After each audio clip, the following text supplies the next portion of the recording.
Donc, on va continuer ce qu'on a commencé hier. Donc hier, on a vu la provenance de la louange, d'où vient la louange, qu'est-ce que la louange, on a vu certaines expressions de louange. Et aujourd'hui, j'aimerais qu'on aille un petit peu plus dans le pratique. C'est-à-dire que hier, c'était un peu la théorie, hein, c'est quoi la louange, c'est très bien. Mais pratiquement dans ma vie, comment est-ce que je peux faire lorsque je viens à l'église ou lorsque je prends un temps de louange chez moi? Comment est-ce que je peux faire pour que ma louange soit efficace et que je puisse atteindre un certain but? Parce que vous savez que la louange, elle a un but. On n'est pas juste en train de louer Dieu sans aucune conséquence, mais à chaque fois qu'on loue Dieu, il y a des conséquences. Amen. Amen. Vous savez que les sons qui sortent de nos bouches, sont éternels. C'est-à-dire qu'ils ne s'arrêtent jamais. Ils continuent. D'ailleurs, on apprend moi, j'ai fait une école d'ingénieur du son, et donc j'ai étudié l'acoustique, etc. Et on apprend que même si les murs arrêtent la plupart des fréquences, il y a certaines fréquences qui passent quand même. D'ailleurs, vous l'aurez remarqué, lorsque vous entendez une voiture qui passe et qu'elle fait boum boum, hein, tout ce que vous entendez de la voiture qui passe, c'est boum boum, c'est les basses. Parce que les basses, elles ont tout le reste de la musique, vous entendez pas, vous entendez juste un boum boum boum. Et d'ailleurs, vous vous dites que le gars là-dedans, il va être sourd bientôt. Mais parce que certaines fréquences ne peuvent pas être arrêtées et elles continuent. Et notre louange, elle a un impact non seulement sur la terre, mais dans le ciel. Et moi, je me pose toujours, je suis très... moi, je veux savoir. Est-ce que vous voulez savoir? Moi, je suis très curieux, je veux savoir. Et quand je fais quelque chose, quand je loue Dieu, je m'intéresse à ce que ça fait. Des fois, je me rends compte qu'il y a des chrétiens qui viennent à l'église et qui font les choses et ils savent pas pourquoi ils les font. Ils les font, c'est tout parce que tout le monde le fait. Hein, mon père racontait l'histoire d'une dame qui s'est mariée, une jeune fille s'est mariée, et un jour son mari lui demande de préparer un rôti. Et donc la femme, elle prépare le rôti comme sa mère le préparait. Et sa mère, lorsqu'elle préparait le rôti, elle prenait le rôti, elle coupait une tranche à droite, une tranche à gauche, elle le mettait sur le dessus et elle le cuisait comme ça. Et puis le mari demande à sa femme, mais enfin, pourquoi est-ce que tu fais ça? Est-ce qu'il y a une raison pour laquelle tu cuis le rôti comme ça? Elle dit, écoute, je sais pas, ma mère faisait comme ça, et donc c'est pour ça que je fais comme ça. Et donc ils vont voir la belle-mère, et la belle-mère, donc il demande à la belle-mère, elle dit, mais pourquoi est-ce que vous cuisez le rôti comme ça? Pourquoi est-ce que vous coupez une tranche à droite, une tranche à gauche, puis vous mettez au-dessus? Elle dit, écoute, je sais pas, ma mère faisait comme ça. Et donc ils vont voir la grand-mère qui fort heureusement était encore vivante, hein. Ils vont voir la grand-mère et dit, mais enfin, pourquoi est-ce que lorsque tu cuis le rôti, tu coupes une tranche à droite et une tranche à gauche? Et la grand-mère répond, ben c'est parce que mon plat était trop petit.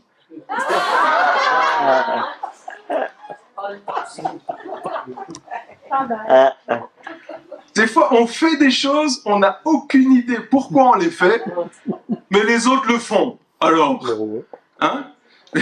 Moi, ce que j'aimerais, c'est qu'il n'en soit pas comme ça pour la louange, que nous puissions savoir ce que nous faisons et pourquoi nous le faisons. Et dans ce qui est de la louange, dans ce qui est de rentrer dans la présence de Dieu, d'ailleurs j'en parle dans le livre Découvrir la volonté de Dieu pour ma vie, il y a au ciel, il y a un modèle qui est établi. Jésus a prié une prière et c'est... Pour nous, en tout cas pour notre ministère, c'est une base très forte pour notre ministère. Et donc, vous allez sûrement l'entendre beaucoup de fois, mais il a prié la prière que ta volonté soit faite sur la terre comme au ciel. Et le but de Jésus, c'était de dire, voilà, le royaume, que ton règne vienne ici. Et on veut établir ce qui est établi dans les cieux, on veut l'établir sur la terre. Et c'était le but de Jésus lorsqu'il était là. Et c'est notre but lorsqu'on est ici. Mais pour ça, il faut savoir ce qui se passe au ciel. Et au ciel, il y avait un modèle. Et le modèle qui était au ciel et qui a été transmis sur la terre, c'est le tabernacle de Moïse. Le tabernacle de Moïse, la Bible nous dit qu'il l'a fait comme il l'avait vu au ciel. Et dans le tabernacle de Moïse, il y a tout un processus, on ne va pas aller dans les détails, mais d'abord il y a la porte, hein. Par la porte, on rentre. Ben oui, c'est ce qu'on fait. Hein, Jésus, c'est la porte. Hein, et je suis le chemin, la vérité et la vie. Nul ne vient au Père que par moi. Par la porte, on rentre. Et puis après, on arrivait dans le parvis. Donc la cour extérieure, dans le parvis. Et dans le parvis, il y avait l'autel des sacrifices d'un côté et la cuve d'airain de l'autre. Alors, très sommairement, la cuve d'airain, elle servait à la sanctification. C'est-à-dire que les prêtres, les sacrificateurs se lavaient, donc ils lavaient leurs mains, etc. Ils lavaient leurs pieds, le front, enfin pour signifier qu'on se sanctifie avant de pouvoir offrir des sacrifices. Et moi, je pense que c'est tellement important de se sanctifier avant de prendre un temps de louange. Vous savez pourquoi? Parce que l'un des plus grands mensonges que le diable va essayer de nous souffler aux oreilles lorsqu'on va prendre du temps avec Dieu, c'est « t'es pas assez bien, t'es pas assez spirituel, tu n'es pas assez saint, tu as péché aujourd'hui, tu es mauvais, mauvais, mauvais. » Alors qu'est-ce qui te fait croire que tu vas pouvoir entrer dans la présence de Dieu? Vous avez déjà, il y a des fois on a envie de louer Dieu, mais on se sent tellement sale, tellement pas digne, qu'on se dit, si je ne ressens rien aujourd'hui, c'est normal, parce que aujourd'hui, je ne suis pas assez bien. Eh bien, Jésus est venu pour nous pardonner. Jésus est venu pour nous laver. Il est mort à la croix pour que nous puissions être pardonnés de nos péchés. Et la Bible nous dit que Dieu nous regarde au travers du sang de Jésus. Ça veut dire quoi? Ça veut dire que lorsque Dieu nous regarde par le sang de Jésus, nous sommes purifiés, lavés de nos péchés. C'est extraordinaire de savoir ça, n'est-ce pas? Je ne sais pas pour vous, mais moi je suis content. Ça veut dire, pourquoi? Parce que la Bible nous dit, qui pourra monter à la montagne? Qui pourra aller dans la présence de Dieu? Qui pourra venir? Un petit peu comme l'histoire de Moïse. Vous savez, Moïse, lorsqu'il a eu la révélation, lorsqu'il a rencontré Dieu, hein, avec le buisson ardent, vous vous souvenez de l'histoire vous avez vu le dessin animé ou le film, et donc il y a le buisson ardent, et qu'est-ce que Dieu va dire? La première chose que Dieu va dire, c'est « Enlève tes sandales, parce que le lieu où tu te trouves est saint. Là où tu vas aller maintenant, on ne joue plus. » Et il y a une sainteté qui est dans la louange. Il y a une sainteté qui est là lorsque on prend du temps avec Dieu. Quelque chose, comme je le disais hier, qu'on ne doit pas prendre à la légère, mais c'est une sainteté. Et si on vient à Dieu en voulant le louer, mais en disant, voilà, moi je garde mes péchés, je garde tout ce que je fais, mon attitude, etc., mais je viens te louer quand même, c'est comme si on ne prenait pas Dieu au sérieux. C'est un petit peu, comment dire, un mariage. Un mariage. Lorsqu'on va à un mariage, comment est-ce qu'on s'habille pour un mariage? On s'habille bien, on se met sur son 31. Enfin, moi si je me mets sur mon 31, je suis mal barré, hein, ça va être mes demi-pieds. Je sais pas, je dois couper mes pieds. Non, vous avez l'expression se mettre sur son 31? Ah oui, j'ai eu peur. On s'habille correctement. Nous, on a été invités à plusieurs mariages et presque à chaque fois, on va s'acheter des vêtements parce que les autres sont trop petits. Moi, je n'essayerai plus de mettre mon costume de mariée. Hein. Je pourrais peut-être rentrer un demi-bras, une demi-jambe. mais lorsqu'on va à un mariage, on s'habille correctement. Et d'ailleurs, il y a l'histoire dans la Bible, il y a l'histoire des noces. Hein, où le maître avait invité ses amis, puis ses amis ont dit mais non, moi j'ai un chant, je dois aller le voir, ou moi j'ai ça comme excuse, je sais pas à venir. Et puis finalement, il a invité tous ceux qui étaient là à venir. Et c'est un petit peu, la louange, c'est un petit peu ça, nous sommes tous invités à venir. Mais une des personnes qui est venue à ces noces, il est venu sans avoir pris le temps de s'habiller correctement. Et la Bible nous dit qu'il a été mis dehors. C'est pas très sympa, mais c'est comme ça. Pourquoi? Parce que Dieu nous invite à la fête, mais malgré le fait que c'est une fête, c'est quelque chose qu'on doit prendre au sérieux. C'est quelque chose. Moi, je me souviens un jour, on était à un mariage, et j'ai vu un gars arriver en short et en t-shirt. Je l'ai regardé. En plus, je le connaissais. Et là, tu te dis, je ne te connais pas. Non, moi, je me disais, bon, après, chacun son truc, hein, mais alors que tout le monde était bien habillé, alors que tout le monde avait costard, cravate, tu sais, c'était super. Et lui, il est là, tranquille. Short, t-shirt. Ben, ça ne se fait pas, si. Qui irait en short et en t-shirt à un mariage? Non. Je pense pas, hein. Mais c'est un peu l'attitude que nous devons avoir lorsque nous venons louer Dieu. C'est très bien, je viens, c'est la fête, nous sommes tous invités, mais je vais le prendre au sérieux. Je vais... je ne suis pas en train de vous dire de vous habiller en costard cravate quand vous venez à l'église. Hein. C'est pas ça que je dis, hein, s'il vous plaît. Oui, le pasteur, il a dit, je dois me mettre... Non, c'est pas ça. Mais mettez-vous sur votre 31 spirituellement. Amen. Les apparences, c'est bien, mais mettez-vous sur votre 31 spirituellement. La Bible nous dit dans Psaume 24, versets 3 à 5, il dit donc, qui pourra monter à la montagne de l'Éternel? Qui pourra se tenir dans le lieu saint? Celui qui a les mains innocentes et le cœur pur, celui qui ne se livre pas au mensonge, qui ne fait pas de serment trompeur, il obtiendra la bénédiction de l'Éternel, la justice du Dieu de son salut. Et c'est la question qu'on doit se poser, qui pourra monter à la montagne? Est-ce que je suis digne de louer Dieu? Vous avez déjà posé la question?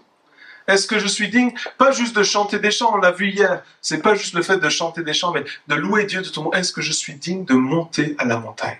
Et le diable va toujours venir nous dire, tu n'es pas digne, tu n'es pas assez bien, tu ne peux pas, parce que bla bla bla bla bla bla bla bla bla. Je l'avais oublié.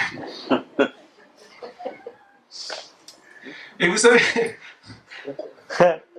la vérité, c'est que il a raison. Par nos propres forces, par nos propres efforts, par notre propre justice et justification, par nos œuvres, nous ne sommes pas dignes. Lorsque on parle de péché,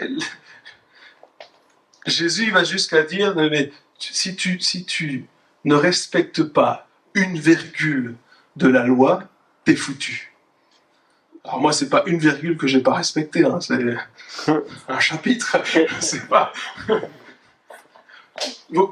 Mais, j'aime bien le mais de Dieu, hein, mais nous avons été justifiés par l'œuvre de Jésus-Christ à la croix. Et pourquoi est-ce que je parle de ça? Parce que lorsque tu viens dans la présence de Dieu, lorsque tu viens pour louer Dieu, tu ne t'appuies pas sur tes œuvres, tu ne t'appuies pas sur ta propre justification, tu t'appuies sur celle de Jésus pour toi. Pourquoi c'est important? Eh bien, ça te permet de venir louer Dieu en tout temps. Amen. Que tu te sentes d'attaque ou pas. Que tu te sentes assez bien ou pas, la Bible nous dit que nous sommes justifiés par Jésus-Christ, par le sang de l'agneau. Et donc, nous pouvons donc venir nous approcher de Dieu. La Bible nous dit, approchez-vous avec assurance du trône de la grâce. Ça veut dire que nous pouvons nous approcher de lui. La Bible nous dit que lorsque nous nous approchons de Dieu, Dieu s'approche de nous. Et donc le diable, le seul but qu'il a, c'est de te dire, surtout, n'essaye même pas de t'approcher, tu n'es pas assez bien. Parce qu'il sait que dès que tu vas commencer à t'approcher de Dieu, peu importe la manière, peu importe la forme que ça va prendre, Dieu va s'approcher de toi. Extraordinaire, n'est-ce pas? Donc il y a la première chose qu'on voit, donc c'est la cuve des reins, hein, qui nous permet de se sanctifier, de découvrir que nous sommes justifiés par Christ au moyen de la foi. Et tout ça pour dire que même si on est justifié, on veut prendre Dieu au sérieux. Première chose à faire lorsque tu viens louer Dieu, prends Dieu au sérieux. Commence par demander pardon. Et demander pardon, c'est changer de comportement. On va prendre le passage Hébreux 12, versets 28 et 29.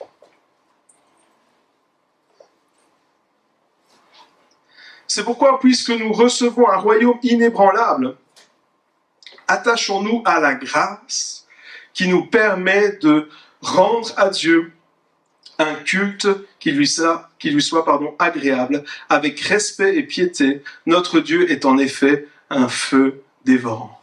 Qu'est-ce qui nous permet de rendre un culte agréable à Dieu? La grâce. Quelque chose que nous ne méritons pas. Amen. On n'a pas besoin de mériter. Je me souviens il y a quelque temps, on était dans une église, dans un groupe de maison, et on prêchait, et puis à la fin, il y a des personnes qui ont demandé la prière, et je prie pour une dame, et je reçois une parole pour elle, je dis, tu as besoin d'accepter la grâce de Dieu. Que Dieu te donne les choses par grâce. Et elle me regarde, elle me dit, mais j'ai mérité ce que Dieu doit me donner. J'ai dit, mais justement, c'est ça la parole. Des fois, on veut, c'est bizarre à dire, mais des fois, on veut mériter la grâce de Dieu. Non, le fait, c'est que tu ne le mérites pas. Si le fait de rentrer dans la présence de Dieu est basé sur nos mérites, eh bien, on va pas y arriver. En tout cas, on va pas aller très loin. Mais, donc, je demande pardon, je change de comportement, je décide de me repentir devant Dieu, d'être sanctifié. Et après, qu'est-ce que je fais? Après avoir demandé pardon, de m'être sanctifié, qu'est-ce que je fais? Eh bien, je commence à louer Dieu. Et louer Dieu, c'est déclarer qui est Dieu, élever Dieu au-dessus de tout, célébrer sa grandeur, proclamer sa bienveillance. Je commence à élever Dieu dans ma vie, parce que juste à côté de la cuve des reins, il y a l'autel des sacrifices. Et la Bible nous dit de donner à Dieu un sacrifice de louange. Prenons le psaume 100, versets 4 et 5, qui nous dit « Entrez dans ses portes avec reconnaissance, ensuite dans ses parvis avec des chants de louange, célébrez-le, bénissez son nom, car l'Éternel est bon et sa bienveillance dure éternellement, sa fidélité de génération en génération. » Écoutez, c'est très intéressant ce psaume, parce qu'il dit « Entrez dans ses portes avec reconnaissance », d'accord? On est dans les portes, d'accord? Ensuite, il dit « Continuez », hein? Il dit « Continuez », donc ensuite, « Entrez dans les parvis », j'avance, avec des chants de louange, célèbre-le, bénissez son nom, car l'Éternel est bon, sa bonté dure éternellement, sa bienveillance et sa fidélité de génération en génération. La louange, on l'a vu hier, il y a des expressions de louange différentes. Jusque-là, ça va. Mais dans ce psaume et dans beaucoup d'autres, on voit que la louange n'est pas quelque chose de juste une expression, mais la louange n'est pas statique, mais elle entraîne un mouvement. Si je loue Dieu et que je reste dans les portes, je ne bouge pas. On est d'accord? Mais dans ce psaume, il est dit, d'abord tu es dans les portes, et ensuite tu continues et tu avances, et tu vas dans les parvis. Et c'est un mouvement qui nous rapproche de la présence de Dieu. Alors, vous allez me dire, oui, mais c'est un peu bizarre. Comment est-ce que je peux voir ces choses-là, hein? Donc, dans le psaume 150, verset 1, il est dit « Louez l'Éternel, louez Dieu dans son sanctuaire ». Donc, il est dit donc « Louez Dieu dans son sanctuaire ». Et ensuite, il continue, il dit « Louez-le dans l'étendue céleste où éclate sa puissance ».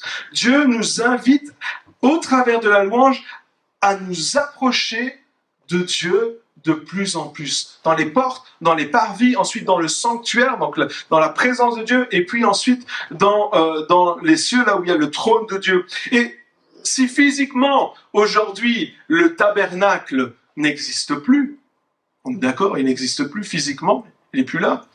Spirituellement, il est toujours là, vu qu'il a été fait sur un modèle qui était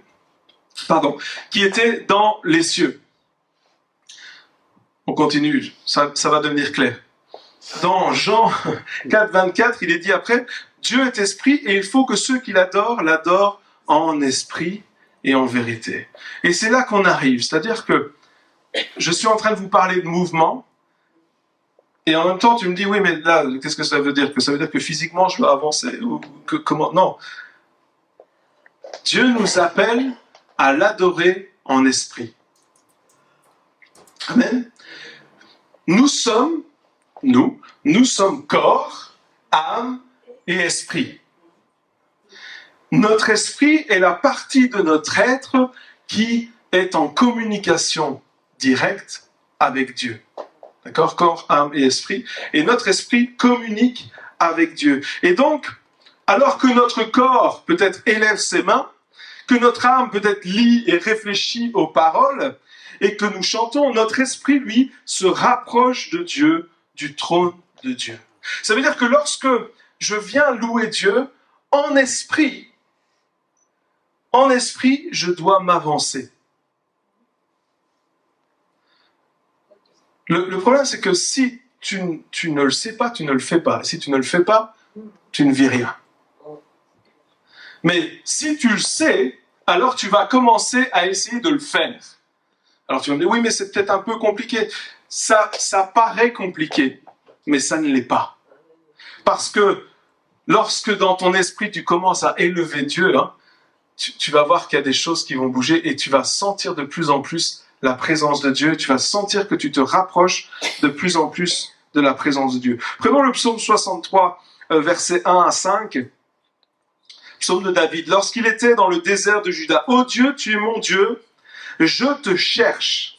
Mon âme a soif de toi. Mon corps soupire après toi dans une terre aride, desséchée, sans eau. C'est pourquoi je t'ai contemplé dans le sanctuaire pour voir ta force et ta gloire, car ta bonté vaut mieux que la vie. » On va revenir un peu, regardez. Mon âme a soif de toi, d'accord? Mon corps soupire après toi. Jusque-là, ça va. Verset 3. C'est pourquoi, qu'est-ce qu'il a fait David? Je t'ai contemplé dans le sanctuaire.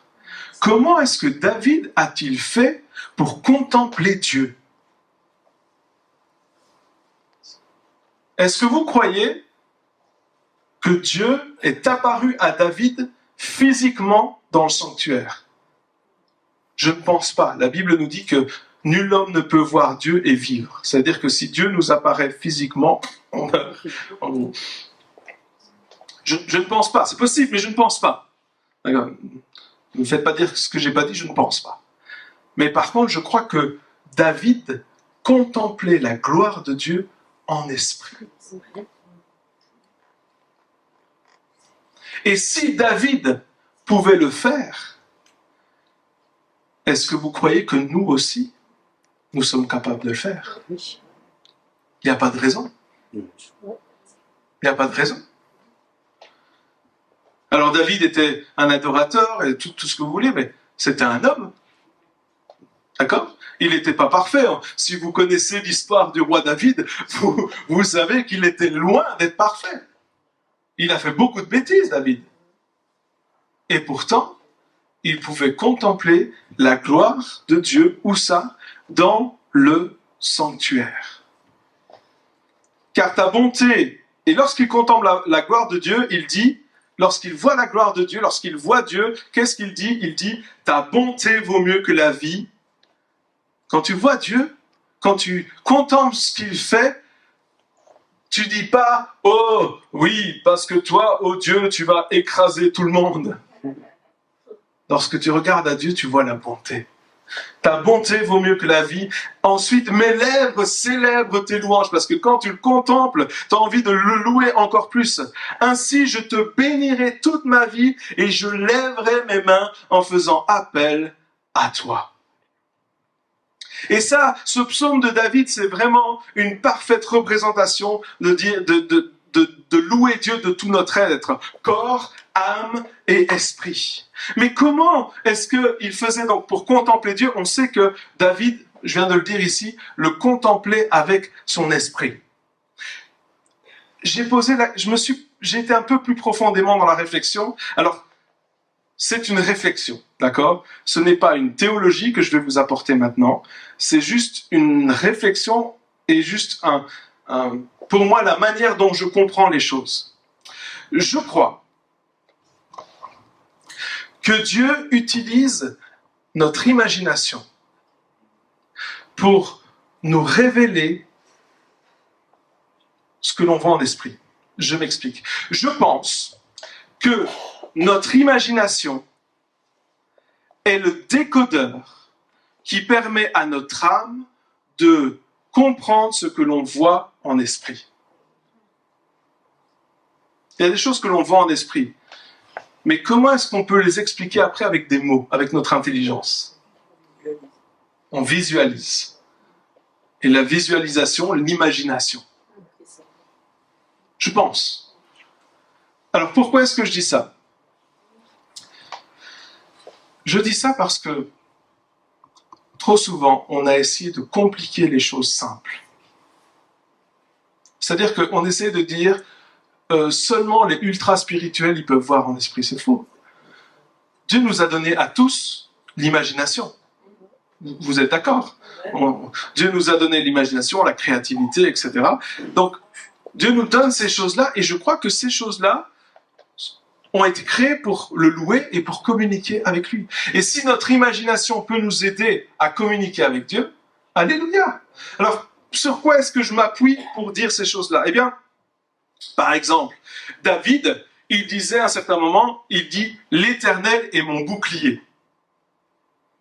Comment est-ce qu'il pouvait voir que Dieu était un bouclier? Vous avez déjà réfléchi à qu'est-ce qui a fait traduire cette vision en mots? Dieu est mon bouclier. Ou à un certain moment, il dit « Je suis à l'abri sous ses ailes ». Est-ce que Dieu a des ailes? Ou Dieu est ma haute tour, mon refuge, mon abri, etc., etc. Lisez les psaumes, vous allez voir que c'est plein d'images. D'où elles viennent, ces images? Je sais pas. Enfin, ça c'est ce que je pense. Encore une fois, je veux pas imposer ma théologie, mais plus j'y pense, plus je me dis, ben, finalement c'est ça.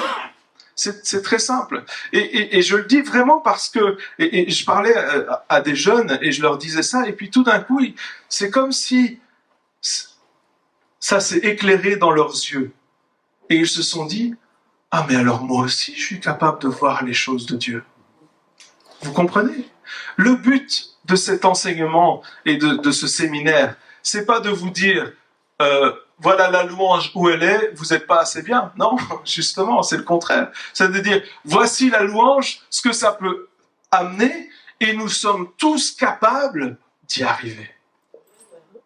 Et donc nous sommes appelés à louer Dieu en esprit et en vérité. Nous sommes appelés à l'adorer en esprit et en vérité, et notre esprit, il va avancer de plus en plus près de la présence de Dieu. Ça va jusque-là? Oui? Donc, je me suis sanctifié, j'ai demandé pardon, j'ai commencé à le louer, j'ai avancé dans sa présence en esprit. Qu'est-ce que je fais maintenant? Eh bien, je vais adorer. Vous savez, dans le tabernacle de Moïse, il y avait la cuve, le sacrifice, puis il y avait la table des pains, qui représente la parole de Dieu, éclairée par le chandelier à cette branche qui représente le Saint-Esprit. Et si on continue encore, on avait, juste avant le voile, qui a été déchiré depuis, mais juste avant le voile, on avait l'autel des parfums. Et l'autel des parfums, c'est l'adoration. Alors, comme je vous le disais hier en introduction, lorsque j'avais posé la question, c'est quoi la différence entre la louange et l'adoration, on m'avait répondu, la louange, c'est quand ça va vite, l'adoration, c'est quand ça va lentement. Je pense que je n'oublierai jamais cette réponse. J'étais choqué. Non. Mais la louange, c'est un peu déclarer qui Dieu est. Ce qu'il a fait, il nous a sauvés, nous a pardonnés, nous a guéris, nous a justifiés, délivrés. Nous apportons à Dieu un sacrifice de louange, c'est-à-dire que nous élevons, c'est le fruit de nos lèvres qui élève son nom. Et nous élevons son nom en déclarant, hier on a parlé du témoignage, de la parole de notre témoignage, donc nous élevons son nom en déclarant ce qu'il a fait pour nous et la grandeur de Dieu, nous la proclamons haut et fort et nous déclarons ces choses-là. Et c'est extraordinaire et ça, c'est la louange. Mais l'adoration, c'est un geste de soumission. C'est là où lorsqu'on parle de se prosterner, nous nous prosternons et nous contemplons Dieu. Et nous ne l'adorons pas pour ce qu'il a fait, mais lorsque nous adorons, nous adorons qui il est. La louange, ce qu'il a fait. L'adoration, qui Dieu est. C'est pas la même chose. Parce que pour dire les œuvres de quelqu'un, tu n'as pas besoin d'être près de cette personne. Ah, il a fait ça, il a fait ça, il a fait ça, il a fait ça.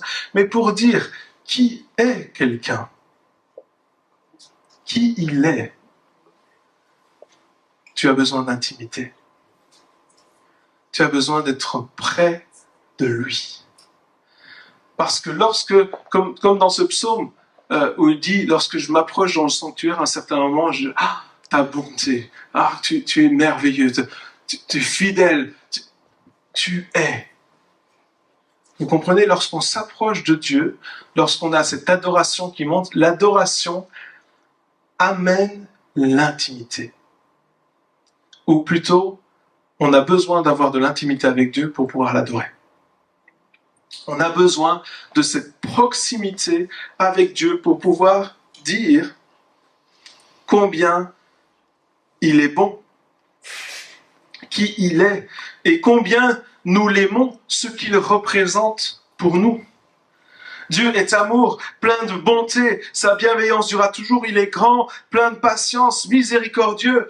Nous décidons d'aller vers Dieu avec notre louange, notre proclamation de ce qu'il a fait. Et alors que nous regardons à Dieu, que nous le contemplons, nous tombons à genoux en admiration devant tant de gloire et de majesté. Mais encore une fois, c'est un mouvement. On dit qu'il y a une différence énorme entre la pensée grecque et la pensée hébraïque. Vous avez déjà sûrement entendu parler de ça. Mais la pensée grecque, tout est réflexion. C'est-à-dire, je pense à quelque chose, j'imagine, je réfléchis. La pensée hébraïque, ou la pensée juive, tout est action. C'est-à-dire que, moi je pense que souvent on a une louange grecque. On imagine, on pense, voilà, je crois que je devrais peut-être faire ça. Hein. Alors que Dieu nous appelle à avoir une louange hébraïque. Ne faites pas dire ce que j'ai pas dit, hein. Vous comprenez ce que je dis maintenant. Ça veut dire, je ne vais pas juste penser à quelque chose, je vais avancer, je vais agir, je ne vais pas rester là où je suis, mais je vais avancer et m'approcher davantage de Dieu. Et comme nous l'avons dit, comme nous l'avons enseigné, je vais faire cela en esprit. Le psaume 138, verset 2 me dit « Je me prosterne dans ton saint temple et je célèbre ton nom à cause de ta bonté et de ta vérité. Oui, tu as surpassé ta réputation dans l'accomplissement de tes promesses. » Et même David, dans un des psaumes, dira oui, je regardais, tout était noir, mon ennemi, il avait la victoire, tous ceux qui font le mal, ils avaient du succès, etc. Et je les regardais, ils faisaient tout ce qui était mal aux yeux de Dieu, et eux, ça fonctionnait. Je ne sais pas si vous avez déjà remarqué ça autour de vous. Hein. Les gens qui font n'importe quoi, ça va bien pour eux. Non, hein, les méchants, ils ont le succès. Et il dit, j'étais déprimé jusqu'à ce que je vienne dans ton sanctuaire. Et lorsque je suis venu dans ton sanctuaire, lorsque je suis venu dans ta présence, j'ai vu sur quelle pente ils étaient. Et ils étaient sur une pente glissante qui va les amener droit dans les ténèbres. Lorsque nous nous approchons de Dieu, notre vision des choses change. Lorsque nous venons à lui, et vous pouvez lire les psaumes, hein, à chaque fois, David, il parle d'un mouvement, il dit « je viens à toi, je monte vers toi, je viens vers toi, etc. » Et j'ai réalisé qu'il y avait beaucoup de gens qui chantaient « je viens », et après tu leur dis « t'as été où ?» Je sais pas. T'as fait quelque chose, je sais pas. Ils savent pas. Et c'est pas qu'ils veulent pas. C'est qu'il n'y a pas cette connaissance de comment est-ce que je fais. Je me rends compte aujourd'hui dans le peuple de Dieu qu'il y a beaucoup de personnes qui aimeraient, mais ils savent pas comment. Et c'est un petit peu le but de ces séminaires, de ce livre aussi, c'est de dire, voilà comment on fait.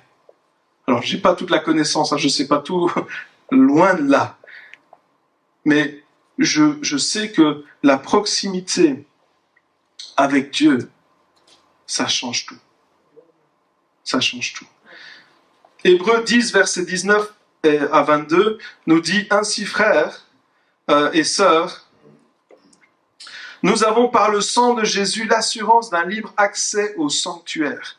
Cette route nouvelle et vivante, il l'a inaugurée pour nous au travers du voile, c'est-à-dire de son propre corps. De plus, nous avons un souverain prêtre établi sur la maison de David. Approchons-nous donc avec un cœur sincère, une foi inébranlable, le cœur purifié d'une mauvaise conscience et le corps lavé d'une eau pure.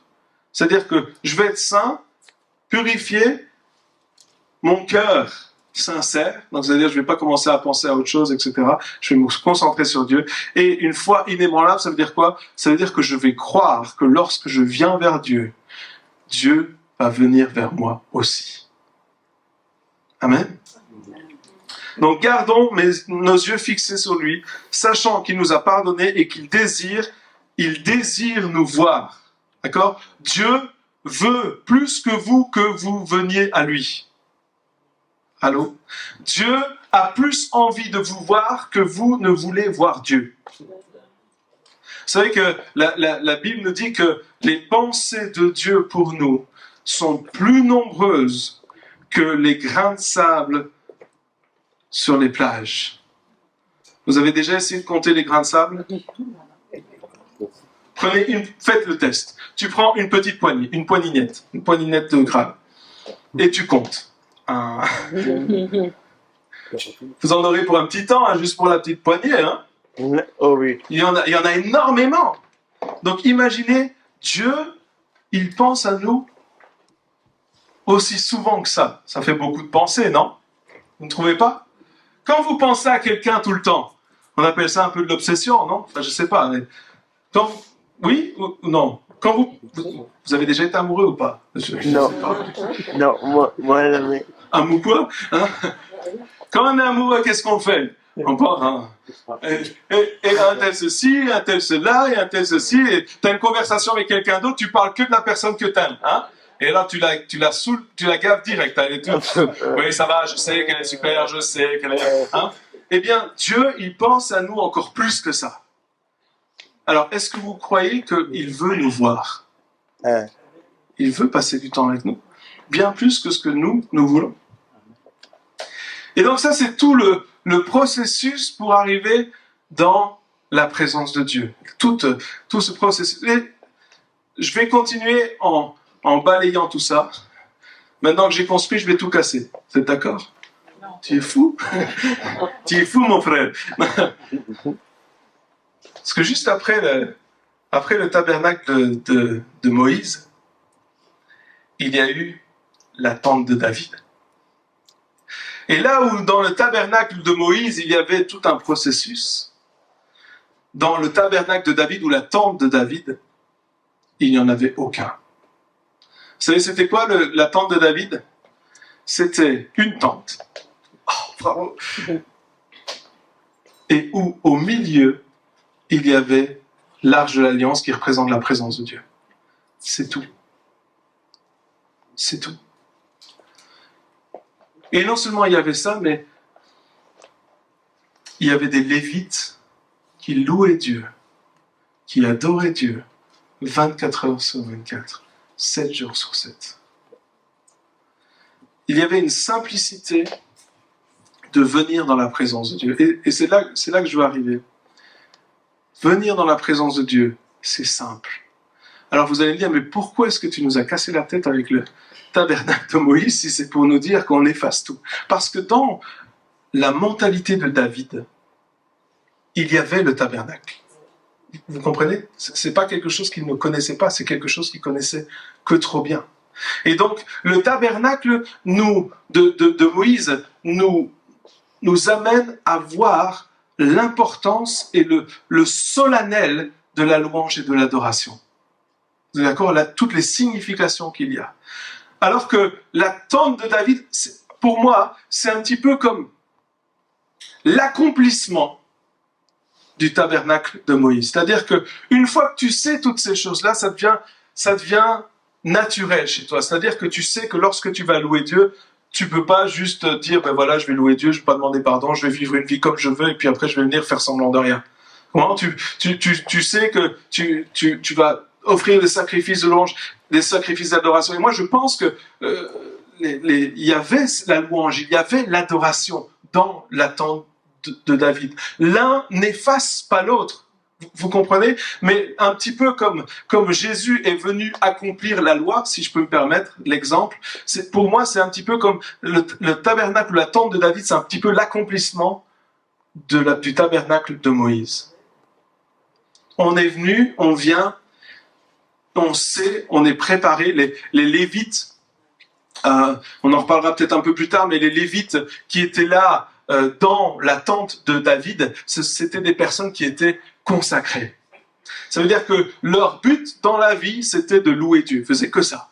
Ça, c'était leur but dans la vie, c'était de louer Dieu. Donc, dans la tente de David, il n'y avait pas de protocole, mais par contre, il y avait une passion extraordinaire pour Dieu, un amour de la présence de Dieu, un désir ardent de le louer sans contrainte, en tout temps, parce qu'il y avait de la louange 24 heures sur 24. Et Dieu préfère la passion au palace. Dieu préfère la passion au palace. Les palaces, c'est bien, les bling-bling, c'est super, mais Dieu, ce qu'il cherche dans ta vie, c'est la passion.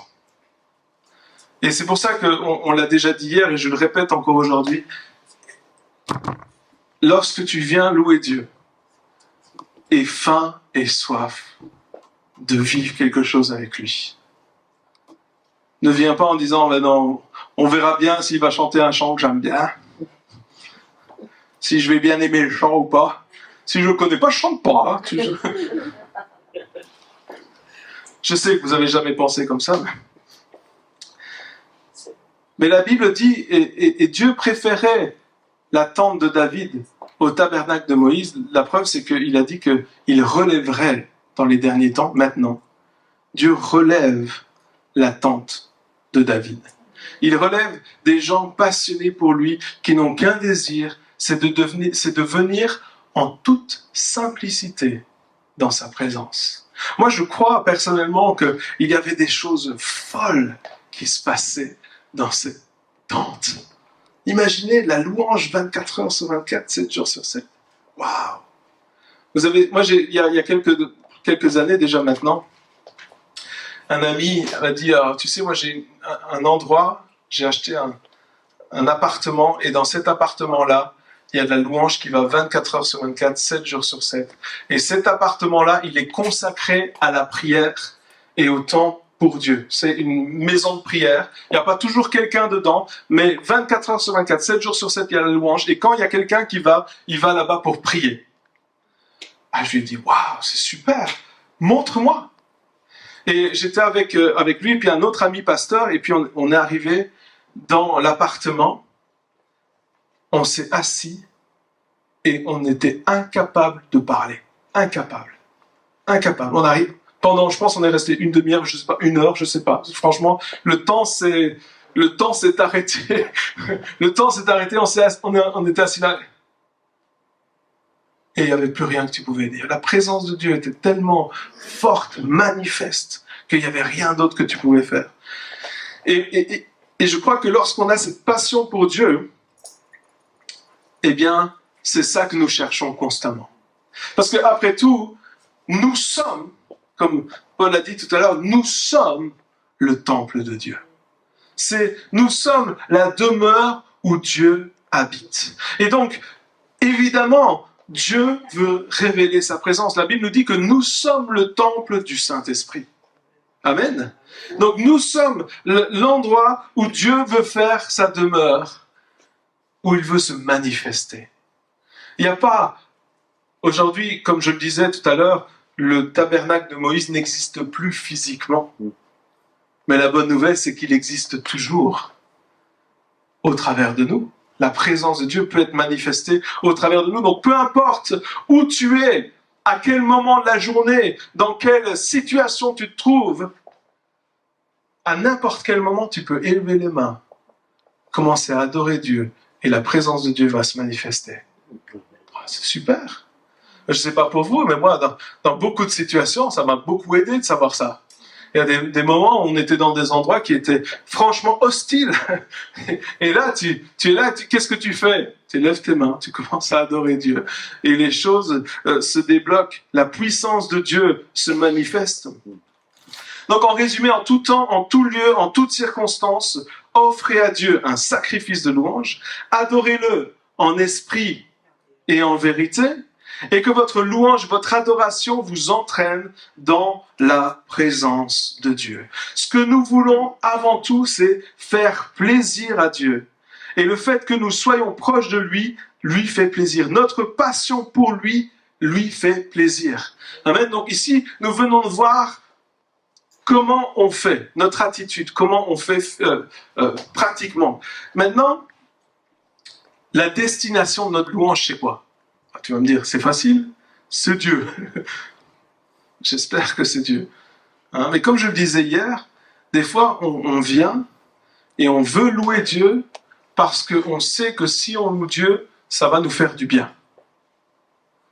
Et on s'attend à ce que Dieu peut faire pour nous, alors que la louange, c'est quelque chose qu'on veut lui offrir à lui. Et on voit les choses du mauvais côté. Et ce que ça entraîne, c'est que ça entraîne des frustrations. Pourquoi? Parce que tu viens, tu veux recevoir toi, tout est centré sur toi, tout est centré sur moi, Jésus. Bénis-moi, bénis-moi, bénis-moi, Jésus. J'ai rien encore senti, Jésus. Hein? Vous connaissez ce chant? Tout est centré sur moi? Tout est centré... Non, c'est pas... Mais la louange, dans sa définition, le but, c'est de plaire à Dieu et de lui être agréable à lui. Amen. Et donc, si on veut plaire à Dieu, on va l'élever, lui, le glorifier, lui, et faire tout pour lui faire plaisir. Le psaume 123, verset 1, nous dit, chant des montées, j'ai levé les yeux vers toi qui siège dans le ciel. Et donc, la première chose qu'on veut faire pour avoir cette attitude, la destination de notre louange, c'est de regarder à Dieu. Et pour regarder à Dieu, on doit arrêter de regarder à moi. Ni regarder à moi, ni regarder au groupe de louanges, à la star qui est là. On doit regarder à Dieu. Et ça, juste ça, hein, juste le fait de faire ça, ça change les choses. Parce que ça veut dire que j'arrête de regarder à mes problèmes. Est-ce que ça vous arrive d'avoir des problèmes? Non, d'accord. Colmar, pas de problème, j'écris ça. Colmar, pas de problème. Il n'y a que des solutions, ce serait bien. Et donc, non mais, si on y réfléchit, on aura toujours une bonne raison de ne pas louer. Si c'est ça que vous cherchez, vous la trouverez, il n'y a pas de problème. Vous trouverez toujours une bonne raison pour ne pas louer Dieu. Toujours. Vous trouverez toujours une bonne raison pour regarder à vos petits bobos. Oui, mais lui, il dit ça, mais il ne comprend pas ce que je vis. Peut-être que je ne comprends pas ce que tu vis, mais peut-être que tu ne comprends pas ce que je vis non plus. Mais ça, c'est pas important. L'important, c'est le choix que je fais de regarder à Dieu. Donc, je veux fixer mes yeux sur Dieu. Parce que c'est facile, hein. Comme je vous l'ai dit, on a toujours des bonnes excuses pour soit de regarder à nous, soit de regarder au groupe de louanges, soit de regarder tout le reste qui se passe. Hein, Paul, il pourrait regarder la peinture et il pourrait dire il y a un petit problème là, il faudrait la refaire là, pendant la louange. Là. Je viendrai bien avec mon pinceau. C'est vrai, on a toujours quelque chose. Mais c'est un choix de dire, je vais centrer mes regards sur Dieu et je vais chercher Dieu. Le psaume 34, versets 5 à 7 dit « J'ai cherché l'Éternel et il m'a répondu. Il m'a délivré de toutes mes frayeurs. Quand on tourne les regards vers lui, on est rayonnant de joie. » C'est dingue, hein? Juste avant, il parle des frayeurs. Et ensuite, il dit « Mais quand je tourne vers Dieu mes regards, je suis rayonnant de joie. Et le visage ne rougit pas de honte. Quand un malheureux crie, l'Éternel entend et il le sauve de toutes ses détresses. » Mais la première chose qu'il a faite, c'est qu'il a tourné ses regards vers Dieu. Vous comprenez, des fois, on veut que Dieu agisse avant que nous, on fasse notre part.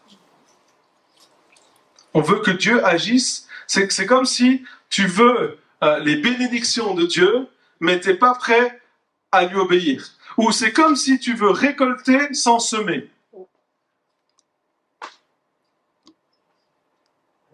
Vous avez déjà essayé ?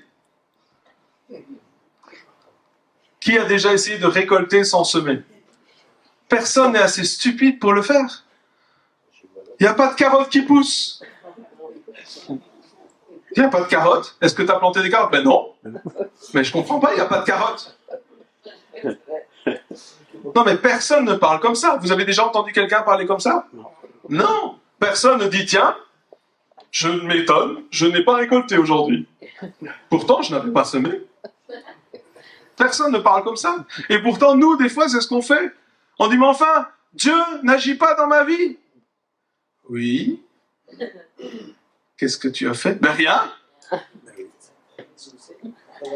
Je sais pas. Des fois, je sais pas quoi répondre à ce genre de réflexion charnelle. Ben rien, quoi. J'ai pas senti la présence de Dieu aujourd'hui. Est-ce que tu as pris du temps pour le louer ? Ben non. Est-ce que tu as cherché sa face ? Ben non. Si je veux voir quelqu'un, je vais aller le voir. Je sais pas. Si je veux ressentir la présence de Dieu, je vais aller vers Dieu. Voilà. Si j'y vais pas, c'est normal que je ressente rien. D'accord ? Si vous êtes dans l'église et que vous louez pas et que vous êtes comme ça, c'est normal qu'il n'y ait rien qui se passe. Non mais je vous le dis parce que, pas ici, mais on a déjà été dans certains endroits. Belgique. En Belgique, oh là là. C'est bon. Parce qu'en Belgique, qu'est-ce qu'on est imparfait. Ah oui. C'est des histoires belges. On était dans des endroits où les gens, ils étaient là, genre. Et toi, t'es là en train de chanter. Seigneur, aide-moi. Mais moi, je vois la louange un petit peu comme j'imagine, d'accord ? C'est une image. Encore une fois, c'est pas une théologie, d'accord ? C'est une image. Dieu m'a donné de l'imagination. Alors voilà, c'est comment j'imagine les choses. Je vois un peu la louange comme des vagues. C'est lorsque tu es au bord de l'océan, il y a des vagues qui reviennent, etc. Et pour moi, je vois, c'est comme quand tu donnes ta louange à Dieu, ça revient comme une vague, encore plus fort. Et comme c'est plus fort, tu donnes encore plus fort et puis tu reçois encore plus fort. Pour moi, c'est un peu ça, c'est un peu comme des vagues. C'est-à-dire que tu commences à l'élever, tu commences à lui donner, tu fais ce sacrifice, tu fais ce choix de le louer, tu lui donnes, hop, et hop, ça revient sur toi et c'est reparti, ça continue et c'est extraordinaire. Et ces vagues qui reviennent, ça nous touche, sa présence, elle nous touche et elle nous rafraîchit. Et on a besoin d'être rafraîchi. On a besoin de vivre des nouvelles choses encore et encore et encore. Et il y a quelque temps, j'étais dans un séminaire et il y avait un homme qui parlait justement du fait que la louange était un peu comme le fleuve de Dieu. Et ça, c'est une image qui m'a beaucoup touché et j'aimerais la partager. Et c'est vous savez, ce fleuve où on connaît dans Ézéchiel, hein, où d'abord c'est jusqu'aux chevilles, hein, et puis après jusqu'aux genoux. Après c'est jusqu'à la taille. Et ensuite, on perd pied. Et si je peux imaginer un peu les choses, je dirais que lorsque tu vas... ça vous est déjà arrivé d'aller à la rivière ? T'enlèves tes chaussures parce que tu veux pas salir tes choses, enfin tu veux pas les abîmer, hein. T'enlèves tes chaussures, tes chaussettes, peu importe. Et puis tu vas dans l'eau et quand t'as l'eau jusqu'aux chevilles, c'est bien. Ça rafraîchit, ça fait du bien. Surtout quand il fait chaud dehors, tu sens que ça fait du bien, c'est bon. Et la louange, c'est ça. Tu prends du temps avec Dieu, tu loues 5 minutes, 10 minutes, c'est bien, ça fait du bien. C'est chouette. J'ai ressenti j'ai un petit frisson de la présence de Dieu. Ça y est, c'est bon. Et souvent, malheureusement, on est content avec ça. Aujourd'hui, j'ai senti la présence de Dieu. Un petit peu. À la fin du 19e chant.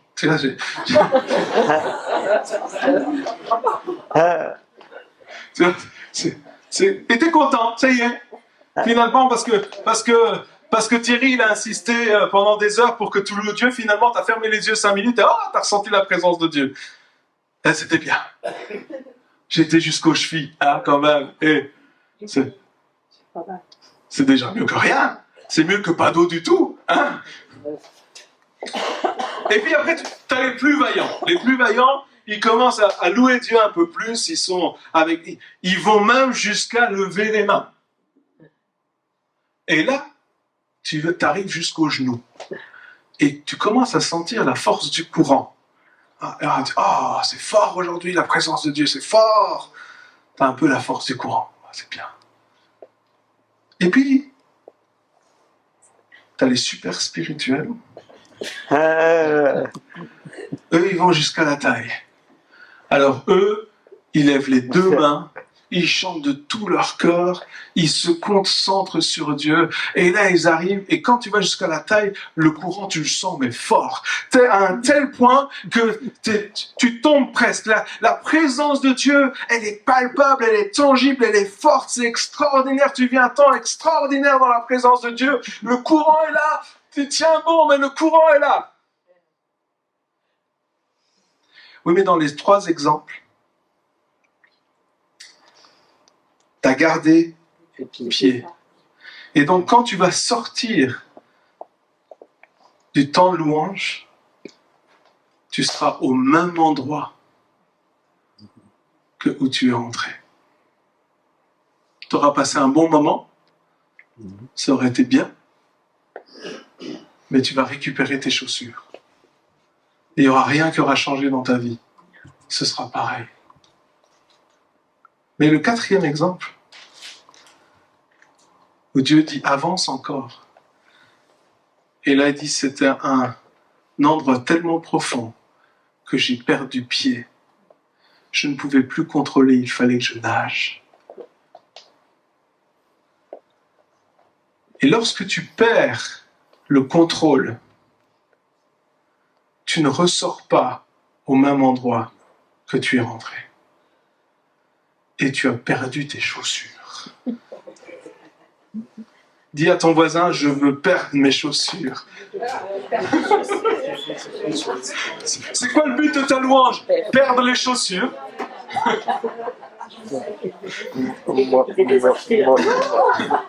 Moi, j'en ai pas. Alors. Mais la bonne nouvelle, ne pleurez pas, il y a une bonne nouvelle. Dieu aura prévu des nouvelles chaussures pour toi. Ah bon? Ça va, alors je veux bien.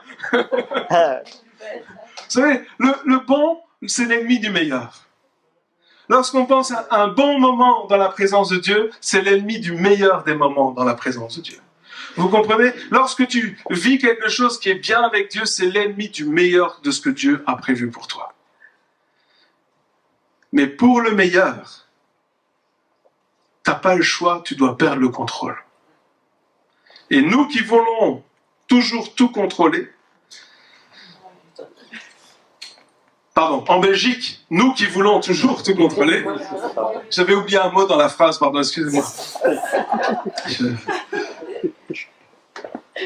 C'est mon imperfection belge, hein, il faut m'excuser. On a tellement du mal de lâcher prise. Parce que nous voulons bien faire ce que nous voulons bien faire. Et ce que nous ne voulons pas faire, nous ne le ferons pas. Et moi, je fais ce que je veux, monsieur. Et ben voilà. C'est pas un petit Belge qui va me dire ce que je dois faire. J'étais dans un camp de jeunes il y a quelques années. Ça remonte maintenant, mais... Et je me souviens que je dirigeais la louange là-bas avec un groupe, avec une équipe. Et avant un temps de louange, Dieu me dit, le Saint-Esprit, je sens le Saint-Esprit qui me dit, durant le temps de louange qui va venir, je veux que vous tourniez le dos au public. Et là, je dis, Seigneur, j'ai déjà pas une très bonne réputation. Si je fais ça, je suis foutu.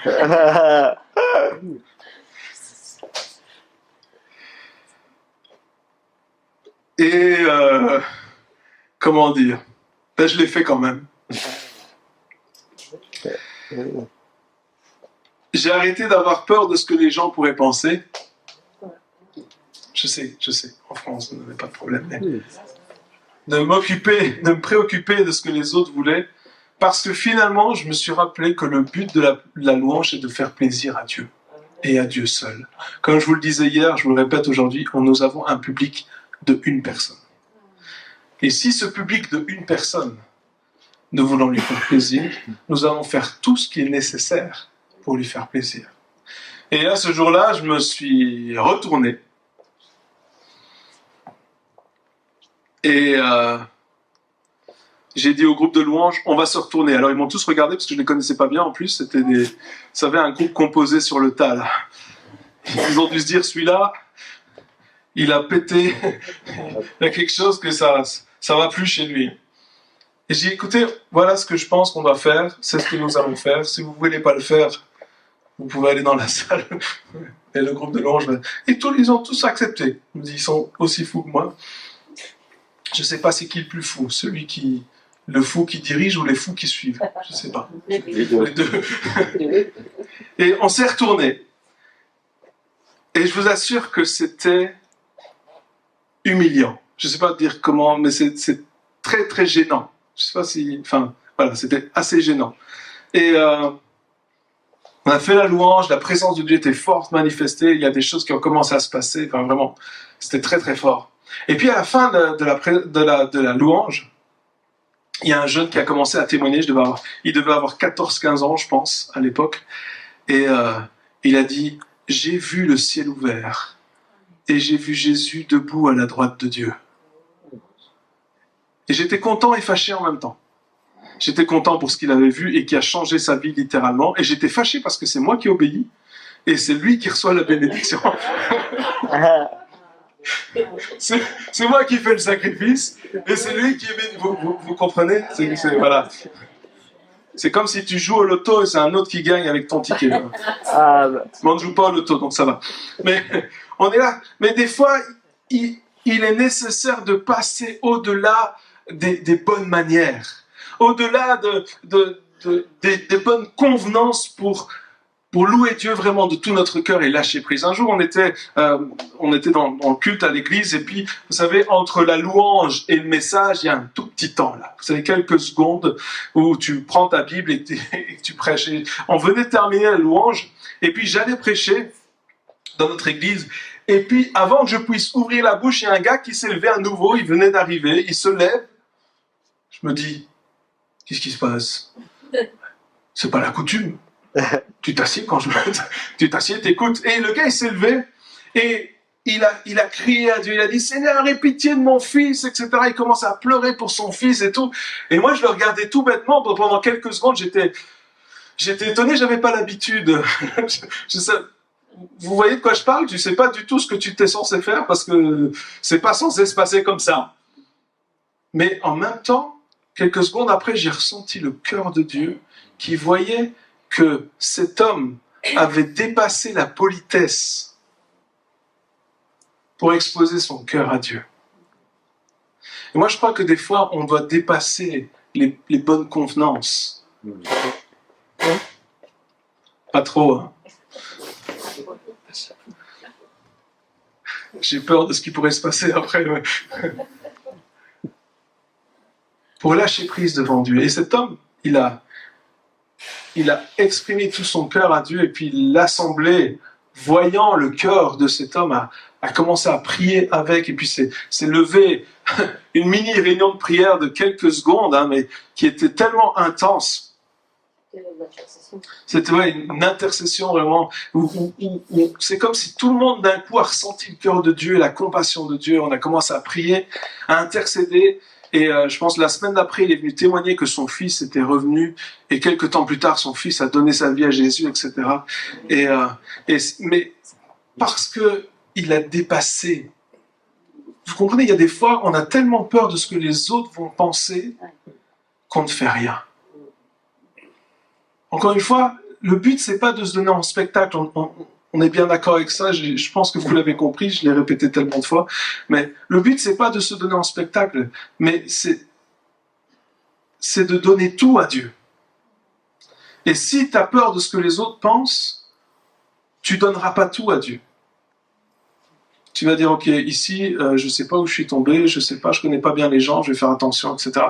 Et tu donnes, moi, je me suis déjà retrouvé, et pas juste en tant que dirigeant de louange, mais aussi en tant que participant à la louange, je me suis déjà retrouvé dans certains endroits où je connaissais pas du tout les endroits, je savais pas vraiment où j'étais, mais je sentais qu'il y avait une louange qui montait en moi, et je l'ai laissé sortir, et alors que tu laisses ces choses sortir, l'atmosphère change.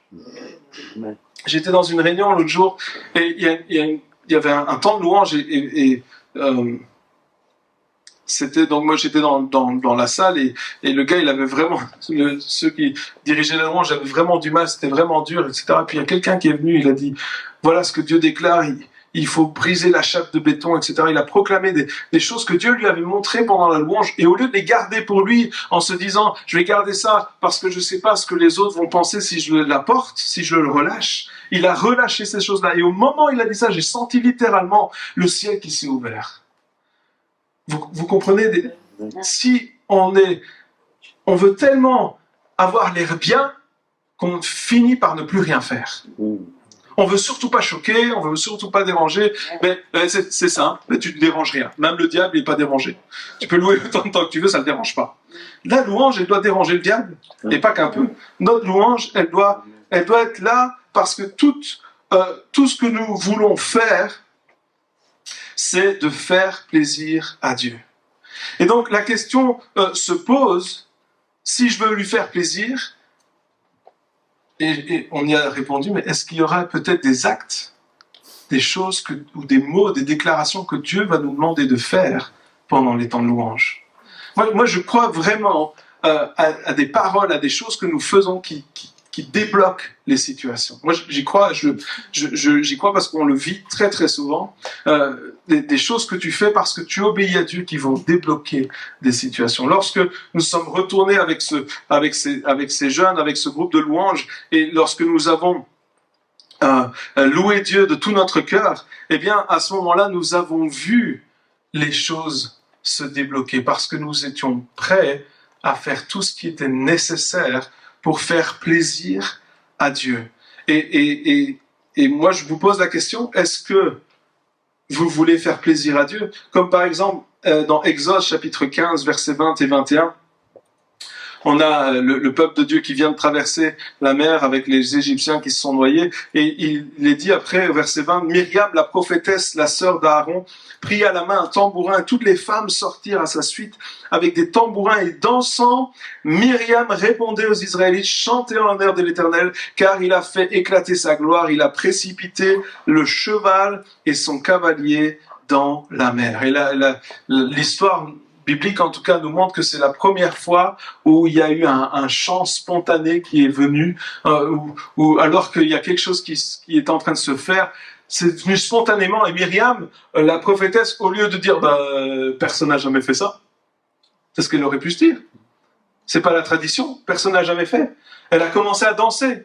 Elle a commencé à louer Dieu, elle a commencé à déclarer les choses de Dieu, et on voit ce premier exemple-là de louange et d'adoration devant Dieu qui était extravagant. Alors ici, on met des petits mots, hein.